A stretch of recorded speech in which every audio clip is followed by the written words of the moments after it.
વેકરિયાને વિનંતી કરીશ કે આજની પ્રેસ વાર્તાનું સંચાલન કરે. નમસ્કાર. આજના મહત્વપૂર્ણ અવસરે ઉપસ્થિત આપ સૌ પત્રકાર મિત્રોનું હાર્દિક સ્વાગત કરું છું. સૌપ્રથમ હું સ્વાગત કરું છું આપણા રાજ્યના મૃદુલ અને મક્કમ એવા મુખ્યમંત્રી શ્રી ભૂપેન્દ્રભાઈ પટેલ સાહેબનું, જેમના નેતૃત્વમાં એમ કહી શકાય છે કે હર હંમેશને માટે છેવાડાના માનવીના ઉત્થાન માટે જેમને કાર્ય કર્યા છે. ત્યારબાદ આપણી વચ્ચે ગુજરાત પ્રદેશના ઉર્જાવાન અધ્યક્ષ આદરણીય શ્રી જગદીશભાઈ વિશ્વકર્મા સાહેબ, આજના આધુનિક યુગમાં સંગઠન ટેકનોલોજીનો સમન્વય કેવી રીતે શક્ય, વિપક્ષના નકારાત્મક પ્રચારનો જડબાતોડ જવાબ કેવી રીતે આપી શકાય, એ માટે જગદીશભાઈની કાર્યશૈલી હર હંમેશ જોવા મળી છે. આજે આપણે સૌ નસીબદાર છીએ કે આપણી વચ્ચે કેન્દ્રીય મંત્રી શ્રીમતી રક્ષાબેન ખડસે હાજર રહ્યા છે. એક મહિલા નેતૃત્વ તરીકે યુવાનો પ્રતિનિધિત્વ કરે તેઓ સારી રીતે સમજાવે છે. વિપક્ષના અવરોધોને કારણે દેશની દીકરીઓને આજે કેટલું મોટું નુકસાન વેઠવું પડ્યું છે. આ ત્રણેય મહાનુભાવો આજે આપણી સમક્ષ એ વાત સ્પષ્ટ કરશે કે ભલે વિપક્ષ પોતાના સ્વાર્થ માટે રોડા નાખે, પણ સરકાર નારી શક્તિના સન્માન માટે પીછેહટ કરવાની નથી. સૌપ્રથમ આપણે આદરણીય વડાપ્રધાન શ્રી નરેન્દ્રભાઈ મોદી સાહેબનો એક વિડીયો નિહાળશું. हम इस भ्रम में न रहे कि हम देश की नारी शक्ति को हम कुछ दे रहे हैं. जी नहीं, उसका हक है. हमने कई दशकों से उसको रोका हुआ है. आज उसका प्रायश्चित करके हमें उस पाप में से मुक्ति पाने का अवसर है. इस पवित्र जगह से कहना चाहता हूँ, चाहे दक्षिण हो, उत्तर हो, पूर्व हो, पश्चिम हो, छोटे राज्य हो, बड़े राज्य हो, मैं आज एक जिम्मेवारी से कहना चाहता हूँ कि ये निर्णय प्रक्रिया किसी के साथ भी भेदभाव नहीं करेगी. भूतकाल में जो सरकारें रही और जिनके कालखंड में जो परिसीमन हुआ और जो अनुपात उस समय से चला आ रहा है, उस अनुपात में भी कोई बदलाव नहीं होगा और दूसरी भी उसके अनुपात का हो. गारंटी शब्द चाहिए तो मैं गारंटी शब्द उपयोग करता हूँ. वादा की बात करते हो तो मैं वादा शब्द उपयोग करता हूँ. अगर तमिल में कोई अच्छा शब्द हो तो वो भी मैं बोलने के लिए तैयार हूँ. देखिए, इसका अगर विरोध करेंगे तो स्वाभाविक एक राजनीतिक लाभ मुझे होगा, लेकिन साथ करेंगे तो किसी को भी नहीं होगा. किसी को नहीं रहेगा, क्योंकि फिर अलग पहलू हो जाता है, फिर किसी को फायदा नहीं होगा. और इसलिए हमें क्रेडिट नहीं चाहिए. जैसे ये पारित हो जाए, मैं कल एडवर्टाइजमेंट दे करके सबका धन्यवाद करने के लिए आज पूरा देश और विशेष करके नारी शक्ति हमारे निर्णय तो देखेगी, लेकिन निर्णय से ज्यादा हमारी नीयत को देखेगी. और इसलिए हमारी नीयत की खोट देश की नारी शक्ति कभी माफ नहीं करेगी. हमारी माताएं बहनें बहुत बड़ा योगदान, हमारी बेटियां को कमाल कर जीवन के हर क्षेत्र में इतना बड़ा सामर्थ्य, उसको हम हिस्सेदारी से रोकने के लिए क्यों इतनी ताकत सफर है. उनके जुड़ने से सामर्थ्य बढ़ने वाला है. अब मैं आज अपील करने आया हुआ इसको राजनीति के तराजू से मत तोड़िए. ये राष्ट्रहित का निर्णय है. અને હવે હું વિનંતી કરીશ આદરણીય પ્રદેશ અધ્યક્ષ જગદીશભાઈ વિશ્વકર્મા સાહેબને કે તેઓ આ વિષય ઉપર પોતાની વાત રજૂ કરશે. નમસ્કાર. આજની આ પત્રકાર પરિષદમાં સૌ પત્રકાર મિત્રોનું હાર્દિક સ્વાગત કરું છું. આજે આપણે વચ્ચે ગુજરાતના લોકપ્રિય મુખ્યમંત્રી માનનીય ભૂપેન્દ્રભાઈ પટેલ તેમજ આજની આ પ્રેસ સંબોધવા ખાસ અહીંયા ઉપસ્થિત કેન્દ્રીય મંત્રી શ્રીમતી રક્ષા ખડકેજી તથા રાજ્યના સરકારના મંત્રી શ્રી મનીષાબેન પટેલ, પ્રદેશ મહિલા મોરચાના અધ્યક્ષા શ્રી અંજુબેન વેકરિયા. મિત્રો, 17 એપ્રિલનો દિવસ એ ભારતના ઇતિહાસમાં નારી શક્તિના સન્માનનો ઐતિહાસિક અને સુવર્ણ દિવસ બની શક્યો હતો.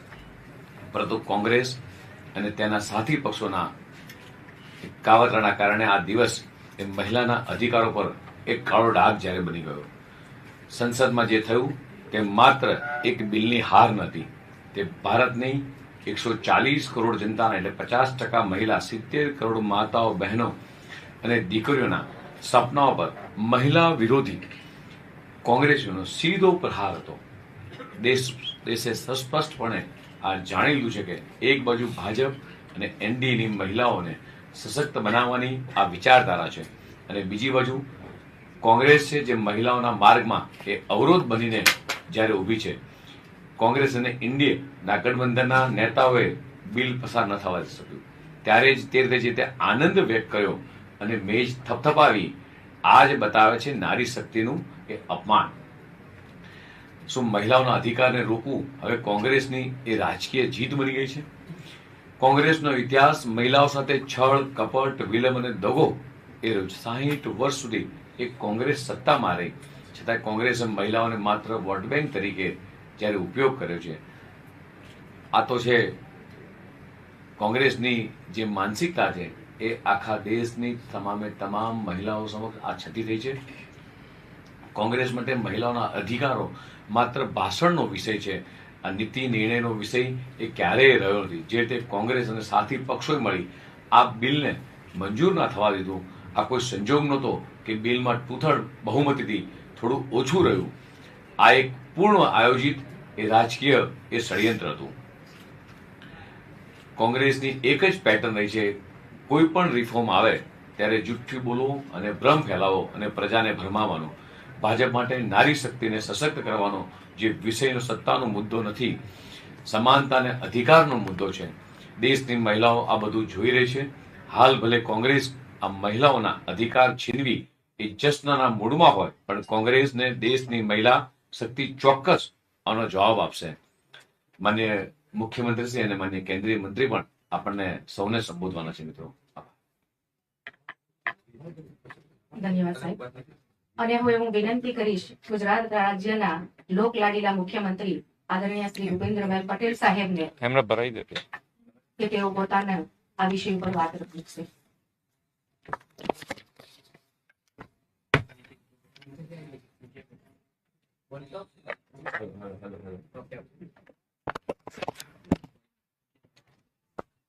બધાને સાથે રાખવાના ને આપણે.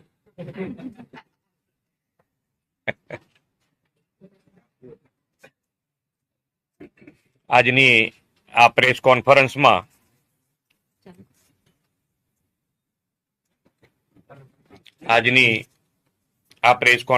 આપણી સૌની સાથે ઉપસ્થિત ગુજરાત પ્રદેશના યશસ્વી અધ્યક્ષ શ્રી જગદીશભાઈ વિશ્વકર્મા, ભારત સરકારના મંત્રી શ્રીમતી રક્ષા ખડસેજી, અમારા ગુજરાત સરકારના મંત્રી શ્રીમતી મનીષાબેન વકીલ, ગુજરાત પ્રદેશ મહિલા મોરચાના પ્રમુખ શ્રીમતી અંજુબેન વેકરિયા, પ્રેસ મીડિયાના સૌ મિત્રો, આપ સૌને મારા નમસ્કાર. સનાતન હિન્દુ સંસ્કૃતિમાં પૂજનીય સ્થાન ધરાવતી માતૃશક્તિ એવી માતા બહેનોનું સન્માન ગૌરવ કરવાની એક મોટી સુવર્ણ તક આપણને મળી હતી. વડાપ્રધાન શ્રી નરેન્દ્રભાઈ મોદી સાહેબે આ હેતુથી નારી શક્તિ વંદન અધિનિયમ સુધારા બિલના અમલ માટે સંસદનું વિશેષ સત્ર પણ બોલાવ્યું હતું, પરંતુ કોંગ્રેસ અને ઈડી ગઠબંધનના પક્ષોની નારી શક્તિ વિરોધી માનસિકતાના કારણે આ સુધારા બિલ પસાર થઈ શક્યું નહીં. કોંગ્રેસ અને તેના સાથી પક્ષોએ નારી શક્તિ વંદન અધિનિયમના અમલમાં રોડા નાખવાનું મોટું પાપ કર્યું છે. આના કારણે દેશની કરોડો મહિલાનું મનોબળ પણ તૂટ્યું છે. આઝાદીના દશકો સુધી દેશ પર એક હથ્થું શાસન કરનારી કોંગ્રેસ પાર્ટી નકારાત્મકતાની રાજનીતિ કરી રહી છે. દેશના વિકાસમાં અને નીતિ ઘડતરમાં બહેનોના સમાન યોગદાનનો અવસર હતો, પરંતુ કોંગ્રેસ પાર્ટીએ હંમેશની જેમ તેનો પણ વિરોધ કર્યો. કોંગ્રેસ અને ઈડી ગઠબંધને અત્યાર સુધી પરિવારવાદને પોષવાનું જ કામ કર્યું છે. શ્રી મોદી સાહેબના નેતૃત્વમાં દેશમાં થઈ રહેલ રિફોર્મ્સ કોંગ્રેસ કલ્ચરવાળા લોકો સાંખી શકતા નથી. એટલે એમને ડર છે કે જો આ અધિનિયમ લાગુ થઈ જાય તો દેશની સામાન્ય પરિવારની બહેનો પણ સંસદ અને વિધાનસભામાં પ્રતિનિધિત્વ મળતું થઈ જશે. કોંગ્રેસ એનો વિરોધ કરી પોતાની સંકુચિત માનસિકતા પ્રગટ કરી દીધી છે. એક બાજુ મહિલાઓના હિતની વાત કરવી અને જ્યારે મહિલાઓનું સશક્તિ બનાવવા માટે કાયદાકીય જોગવાઈ લાવવાનો સમય આવે ત્યારે તેને રોકવાનો તીવ્રતાથી પ્રયાસ કરવો. કોંગ્રેસની આ બે મોઢાની રાજનીતિ આજે લોકો સમક્ષ ખુલ્લી પડી ગઈ છે. મહિલાઓના હિતને અવગણવાની તો તેમની જૂની આદત છે. કોંગ્રેસના સમયમાં મહિલાઓને બેંક ખાતા, સ્વાસ્થ્ય સુરક્ષા, ટ્રિપલ તલાકમાંથી મુક્તિ જેવી મૂળભૂત સ્વતંત્રતા અને સુવિધાઓથી પણ વંચિત રાખવામાં આવ્યા હતા. તેમણે તો one nation one election, SIR, UCC, શરણાર્થીઓને સુરક્ષા આપતું કાનૂન, જનધન, આધાર, ડિજિટલ પેમેન્ટ જેવા અનેક સુધારાઓનો પણ વિરોધ કર્યો હતો. નારી શક્તિને વિકાસમાં અને નીતિ નિર્ધારણમાં ભાગીદારી આપવાની લડાઈ તો દશકોથી ચાલી રહી છે. વડાપ્રધાનશ્રીએ 21મી સદીના ભારતની નારી શક્તિને નવા અવસર, નવી તકોથી વિકાસનો નવો ઇતિહાસ વિશ્વ સામે મૂકવાની નેમ રાખી છે. વિકાસ યાત્રામાં સૌનો સાથ, સૌનો વિકાસ, સૌનો વિશ્વાસ અને સૌના પ્રયાસ મંત્રને કેન્દ્રમાં રાખ્યો છે. એમણે સંસદમાં ડંકાની ચોટ પર કહ્યું કે આ અધિનિયમ લાગુ કરવાનો નિર્ણય એ રાજકીય નહીં પરંતુ રાષ્ટ્રીય નિર્ણય છે અને તેમના હકદાર કોઈ એક નહીં બધા જ પક્ષો રહેશે. આ બિલ માત્ર એક કાયદો નહોતો પરંતુ દેશની અડધો વસ્તીનું પ્રતિનિધિત્વ કરતી નારી શક્તિને સત્તામાં 33% અનામત આપીને તેના સશક્તિકરણ તરફનું એક નક્કર કદમ હતું. આવો વિરોધ કરીને કોંગ્રેસ અને તેમના સાથી પક્ષોએ નારી શક્તિનું હળહળતું અપમાન કર્યું છે. પરંતુ દેશની 100% બહેનોના આશીર્વાદ શ્રી મોદી સાહેબ સાથે છે અને હંમેશા રહેવાના છે. લોકો હવે જાણી ગયા છે કે નારી સશક્તિકરણના હિમાયતી કોણ છે અને વિરોધી કોણ છે. માતા અને બહેનોના એમ્પાવરમેન્ટનો વિરોધ કરનારાઓને હવેની ચૂંટણીમાં દેશની નારી શક્તિ જડબાતોડ જવાબ આપશે તે વાત પણ સુનિશ્ચિત થઈ ગઈ છે. એટલે બહેનો સામે જેણે પણ વિરોધ કર્યો છે, અત્યાર સુધીમાં આપણો ઇતિહાસ રહ્યો છે, આપણી સંસ્કૃતિ રહી છે કે બહેનોને અવગણના કરનાર કોઈ પણ તાકાત ટકી નથી, ટકવાની નથી અને ટકી રહેશે પણ નહીં. Thank you. આભાર. ધન્યવાદ સાહેબ. અને હવે હું વિનંતી કરીશ કેન્દ્રીય મંત્રી શ્રીમતી રક્ષાબેન ખડસેજીને કે જે આ વિષય ઉપર પોતાનો અભિપ્રાય મૂકશે. आज के इस प्रेस में आप થોડાક તમે સહેજ થોડાક બેન શું પણ જો પણ પડાય આવી જાઓ. ઇટ્સ ઓકે, એમને જ અહીંયા શિફ્ટ કરી દીધા એટલે તમારે કોઈ તકલીફ. आज के इस प्रेस के लिए हमारे बीच में उपस्थित हमारे गुजरात के लोकप्रिय मुख्यमंत्री श्री भूपेंद्र जी पटेल जी, हमारे गुजरात के भाजपा के प्रदेश अध्यक्ष श्री जगदीश भाई जी, यहाँ पे मेरे साथ में उपस्थित हमारे गुजरात सरकार के मंत्री श्रीमती मनीषा बेन जी, गुजरात के भाजपा की महिला मोर्चा की अध्यक्ष श्रीमती अंजुबेन जी और यहाँ पे उपस्थित सभी पत्रकार साथियों, आप सभी को मेरा नमस्कार. अभी काफी विस्तार से यहाँ पे हमारे अध्यक्ष जी ने, हमारे मुख्यमंत्री जी ने इस बिल को लेके यहाँ पे बात रखी है और मैं भी आज जिस तरह से कांग्रेस ने और कांग्रेस के सभी साथी दलों ने इस बिल का विरोध किया है उसे निषेध करने के लिए आज हम आपके सामने हैं और बड़े दुख के साथ आज इस प्रेस के सामने हमें जाना पड़ रहा है क्योंकि हम सभी को एक आशा थी, देश में जितने भी हम महिलाएं हैं और हमारे साथ जितने युवा साथी हैं उनको अपेक्षा थी कि इस बिल को लेके कांग्रेस और उनके साथी दल इस बिल का समर्थन करेंगे क्योंकि ये बिल किसी एक पार्टी के समर्थन के लिए या एक पार्टी के फायदे के लिए नहीं था. ये बिल देश की तमाम महिलाओं के लिए था, देश के युवाओं के लिए था, उनके भविष्य के लिए था। जो बात आदरणीय मुख्यमंत्री जी ने यहाँ पे रखी कि इस बिल के माध्यम से ऐसे कई सामान्य घर की महिलाएं लोकसभा और विधानसभा तक पहुंच सकती थी।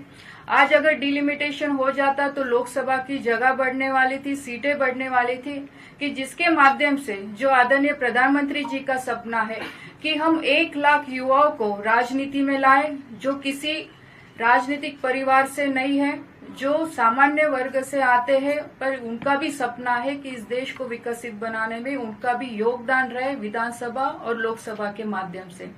लेकिन कांग्रेस ने इसमें भी राजनीति की, इसमें भी उन्होंने जो बताया कि हम महिलाओं के साथ हैं, लेकिन महिलाओं को सक्षम करने की सिर्फ उन्होंने आज तक राजनीति ही की, सिर्फ बात की, लेकिन जब करने का मौका आया तो इस बात को लेके वो पीछे हट गए और कई अलग अलग कारण इस बिल को समर्थन ना करने के लिए उन्होंने बताया। पहले बताया कि इसमें डिलिमिटेशन है, फिर दूसरा कारण बताया कि जो अभी एग्जिस्टिंग सीट है उसमें आप कीजिए, फिर बताया कि आप लोक संख्या के आधार पे कीजिए, फिर बताया कि कास्ट के हिसाब से कीजिए। पर मुझे लगता है कि जिस तरह से कांग्रेस महिलाओं को लेकर राजनीति कर रही है, कहीं ना कहीं इसका पूरा हिसाब हमारे देश की महिलाएं आने वाले दिनों में लेगी। और मैं ये भी कहना चाहूंगी कि सिर्फ महिलाएं नहीं, लेकिन जो सामान्य वर्ग से आता हुआ युवा है वो भी इस चीज को पूरे ध्यान से देख रहा है। कल प्रियंका जी ने जो महिलाओं को लेके बात की वो काफी गंभीर है कि उन्होंने कहा कि आदरणीय प्रधानमंत्री जी महिलाओं को सामने रखते हुए इसमें राजनीति कर और इसका फायदा ले रहे। लेकिन मैं उन सभी कांग्रेस और सभी अपोजिशन दलों को ये बताना चाहूंगी कि सिर्फ आदरणीय प्रधानमंत्री जी ही है जिन्होंने 2014 के बाद महिलाओं को सक्षम करने के लिए ना किसी कागज पे योजनाएं बनाई, लेकिन वो प्रत्यक्ष में उतारी भी, उसे ग्राउंड पे वो लेके गए। आज देख सकते हैं कि आज करोड़ों की संख्या में आज सभी योजनाओं का महिलाओं को फायदा हो रहा है। जैसे यहाँ पे आदरणीय मुख्यमंत्री जी ने बताया, आज उज्ज्वला जैसी गैस योजना है, लगभग 11 करोड़ घरों तक आज उज्ज्वला गैस योजना पहुंची है। और सिर्फ एक एलपीजी का कनेक्शन नहीं पहुंचा है तो धुएं से होने वाली बीमारियों से भी हमारी इस गरीब महिलाओं को आदरणीय प्रधानमंत्री जी ने बचाया।